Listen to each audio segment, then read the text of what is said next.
Hey, what's up everybody? It's Thursday on GenderQueerChat. This week we have two new contributors who have joined on the channel.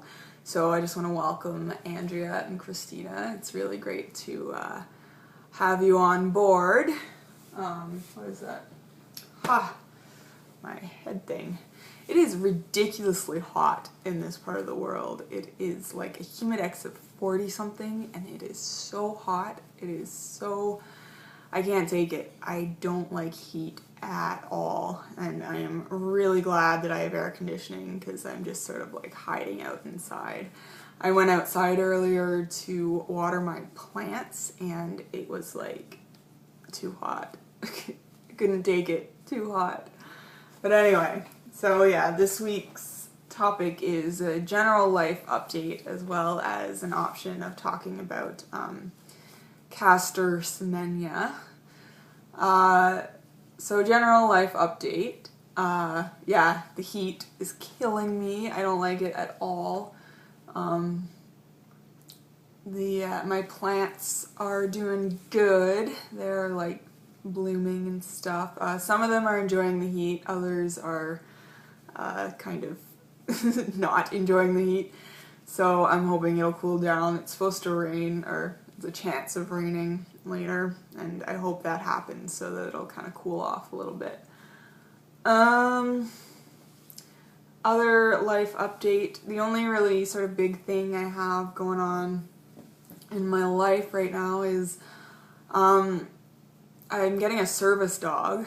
I have some neurological issues, and so I'm getting a service dog, and I've been sort of training with him, and he's been getting trained by the trainer and all of that, and he's actually going to come and live with me next week, and we won't be certified for public access probably until like August or September, but oops.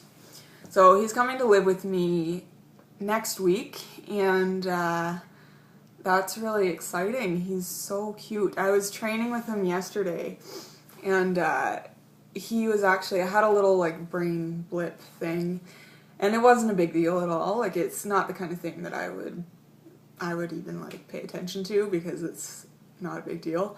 But he actually alerted the trainer to it. Like, he was like looking at her and got her attention, then looked at me and like looked back at her and looked at me and was like trying to tell her, you know, there's something wrong going here, there's something happening over there. So that was pretty cool. Like, the fact that he's already kind of, you know, clued into my my chemistry, I guess. I don't know what it is. I think it's that they smell the like brain chemicals, or so it could be that, or it could be that they're reading facial expressions, or I don't know exactly what it is, but anyway, he already knows when I'm like not doing well, so that's gonna be pretty cool.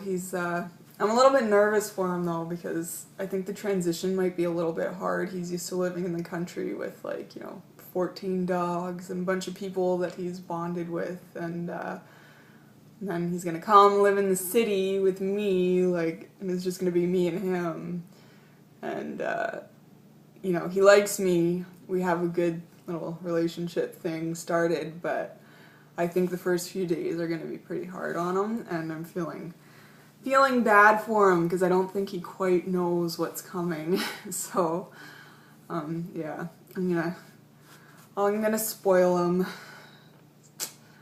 Anyway, so yeah, other than that, there's not too much going on.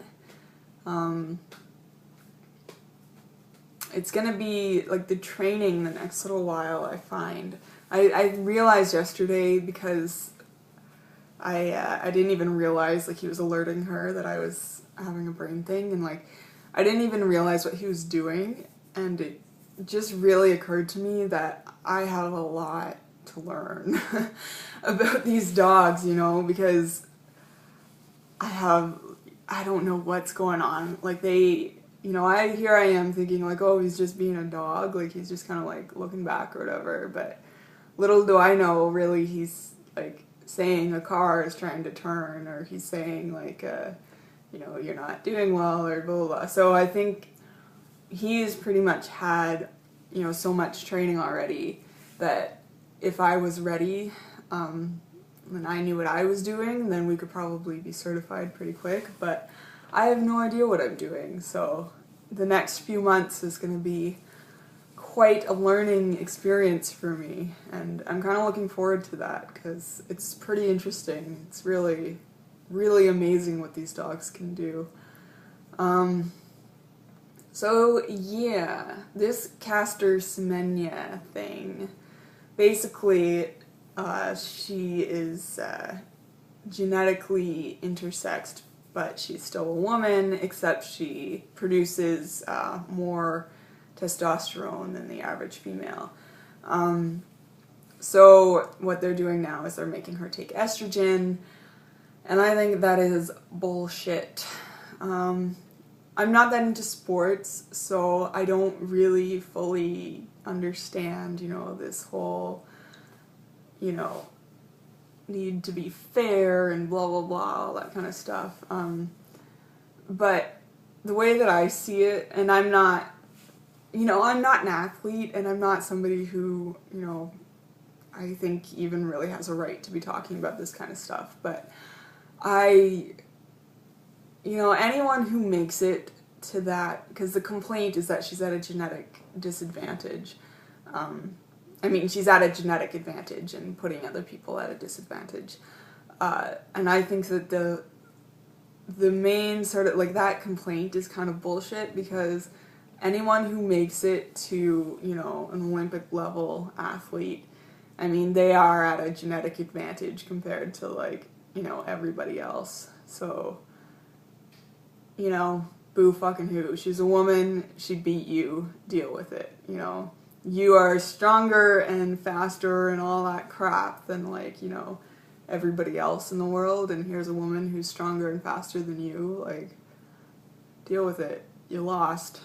So, anyway, I know that that's not a very popular opinion, but that kind of is the way that I think about it. And estrogen makes you feel like shit, so I feel really bad for her that she has to take estrogen. You know, she's an athlete. She's somebody who lives in her body, and she's going to be taking estrogen and feeling awful, and I feel really terrible for her for that. It sucks.